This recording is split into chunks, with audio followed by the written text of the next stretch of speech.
Thank you so much, and have a wonderful Hemp Fest. Thank you, Brian. Come on, give it up for Brian Stone. I mean, this guy, just another one of them putting their kahunas on the line. I want to ask a quick question. How many people here like getting arrested? Anybody? Anybody enjoy getting arrested? For my protest people who do enjoy getting arrested, I'm right there with you. We'll bail you out and we'll be there to defend you in court. For those of you who don't like getting arrested, I would suggest listening up. The first thing to do is when you're confronted with an officer, be polite, be respectful. Quite frankly, I can tell you, and I've watched it happen, if you do this to an officer in his face, you're going to be on the ground, okay? Be polite, be respectful. That doesn't mean you have to give up your rights. It doesn't mean you have to tell them where your pot is or where your pills are. You don't have to admit that you were tagging that wall. That's fine, don't do that. But don't be rude to them, because if you fail the attitude test, as Jeff Steinborn says, you will be talking to me through a phone line.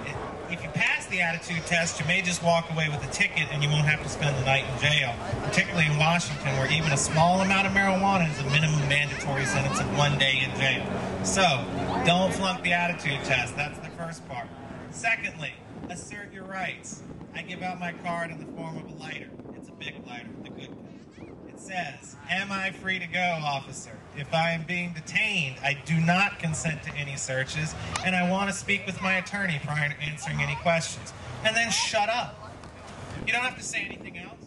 You don't have to say, "I'm sorry," or "I didn't mean to," or "Can you please just let this one slide? You know, if I tell you where it is, will it go easier on me?" Because it won't.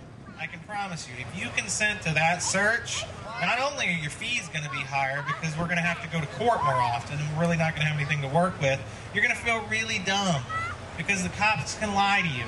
You know, that's something a lot of people don't realize. When you say to an officer, "Oh, you know, is it okay if I do this or okay if I do that?" The cops have the authority from the courts to lie directly to you.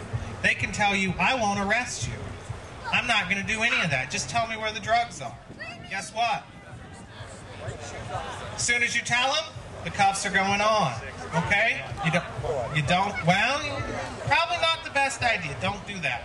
They don't like that. Also, don't call them pigs. They don't like that either. Be polite. Be respectful, okay? Because if you're polite and respectful, 9 times out of 10, if it's a small amount of marijuana or it's a small amount of another drug, you're going to walk away from that incident and you're not going to be in a jail cell trying to figure out how to either get money for bail or who you're going to call so they can come down and pick you up from the police station because they just towed your car and everything else, okay? So that's one of the big things. Be polite, be respectful, assert your rights. Appreciate everybody coming out today. Support HempFest. Please donate. Every dollar counts. On average, less than $1 per person gets contributed at HempFest. I encourage everybody who shows up here today, chip in $5, $10, $15, $20. How much do you think a concert ticket costs for a 2-day concert anywhere else in America? It's certainly free, okay? So chip in for HempFest, support each other, take care of each other, be respectful, and assert your rights. Come on, give it up for John C. Lucy the Fourth. Come on, I'm telling you.